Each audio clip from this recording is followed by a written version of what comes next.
சொற்பமான நேரத்தை எனக்கு தான், இருக்கிற நேரத்தில் ஆக அப்படின்னு வரும். அவ அவ்வளவுதான் கேட்கிறான். அப்ப அந்த அவகாசம் என்பது, வாய்ப்புகள் என்பது மிக பெருமதியான ஒன்று. உலகத்தில் உள்ள எல்லா விலை உயர்ந்த பொருட்களை விடவும், எல்லா விலை உயர்ந்தவைகளை விடவும் அல்லாஹ் நமக்கு வழங்கி இருக்கிற வாய்ப்புகள், சந்தர்ப்பங்கள், சூழ்நிலைகள் இருக்குதானே, இது மிக முக்கியமானது என்பதை நாம் ஒவ்வொருவரும் உணர்ந்து கொள்ள வேண்டும். ஏன் தெரியுமா? அல்லாஹ் இன்றைக்கு நமக்கு வாய்ப்பு அளித்திருக்கிறான். இந்த வாய்ப்பு இல்லாமல் எத்தனையோ பேர் மன்னரையே சந்தித்து விட்டார்கள். இந்த வாய்ப்பு அவர்களுக்கு ஏற்கனவே வழங்கப்பட்டு விட்டது. நாம் இன்னும் செல்லவில்லை, இன்றும் உயிரோடு இருக்கிறோம். இந்த வாய்ப்பு வழங்கப்பட்டு கொண்டிருக்கிறது. யோசிச்சு பாருங்க பாப்போம், இந்த வாய்ப்பு முடிவடைகிற பொழுது எனது நிலை என்ன? எதை நம்ம எடுத்துட்டு போறோம்? எதை அங்க கொண்டு போறோம்? நீங்க கையில் அணிந்த மோதிரத்தை கூட நம்ம மரணித்ததற்கு பிறகு கழட்டி எடுத்துருவாங்க. ஆசையாய் வாங்கி வைத்த குறைந்தபட்ச சொக்ஸ கூட என்ன செஞ்சிருவாங்க?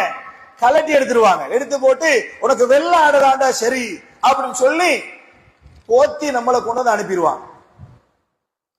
இப்ப ஒன்றுமே இல்லாத வெறும் கையோடு எப்படி நமது தாயினுடைய கருவறையிலிருந்து வெளியேறி வந்தோமோ அப்படித்தான் மன்னரைக்குள்ளும் நுழைய போகிறோம் என்கிற உண்மையை உணர்ந்த ஒரு மனிதன் உலகத்தில் எப்படி வாழணும்?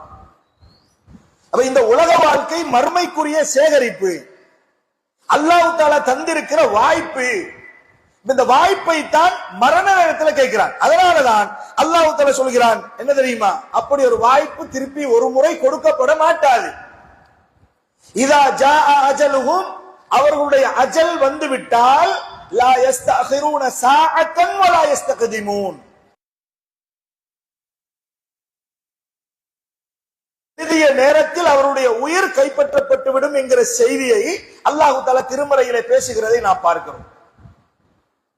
முற்படுத்தப்படவும் மாட்டாது. கொஞ்ச நேரம் முன்னுக்கும் அல்லாஹ் தஆலா 2 மணிக்கு தான் இவருடைய மரணம் என்று எழுதி வச்சான்னு வைங்க, 1:59க்கு கூட மரணிக்க செய்ய மாட்டான். 2:01க்கு கூட மரணிக்க செய்ய மாட்டான். சரியா அட் டைம்ல எழுதப்பட்ட நேரத்துல அல்லாஹ் தஆலா மரணிக்க செஞ்சிருவான். இதைத்தான் அல்லாஹ் தஆலா குர்ஆன்ல சொல்லுகிற பொழுது லா யஸ்தஅகிரூன சாஅத்தன் வலா யஸ்தக்திமூன்ங்கறான். கொஞ்ச நேரம் அங்கிட்டும் இல்ல இங்கிட்டும்ங்கறான். பிற்படுத்தப்படவும் மாட்டாது, முற்படுத்தப்படவும் மாட்டாது. உரிய நேரத்தில் அவருடைய உயிர் கைப்பற்றப்படும் என்கிற செய்தியை அல்லாஹ் சொல்கிற பொழுது, அன்புள்ள இஸ்லாமிய சகோதரர்களே, பேசுகிற என்னுடைய, கேட்கிற உங்களுடைய அனைத்து ஆயுள் காலமும் நிர்ணயிக்கப்பட்டு விட்டது. நாம் கழிக்கிற ஒவ்வொரு வினாடியும் ஒவ்வொரு நிமிடங்களும் நம்மை விட்டு மன்னரை நோக்கி சென்று கொண்டிருக்கிற அந்த செய்தியை நாம் அனைவரும் உணர வேண்டும்.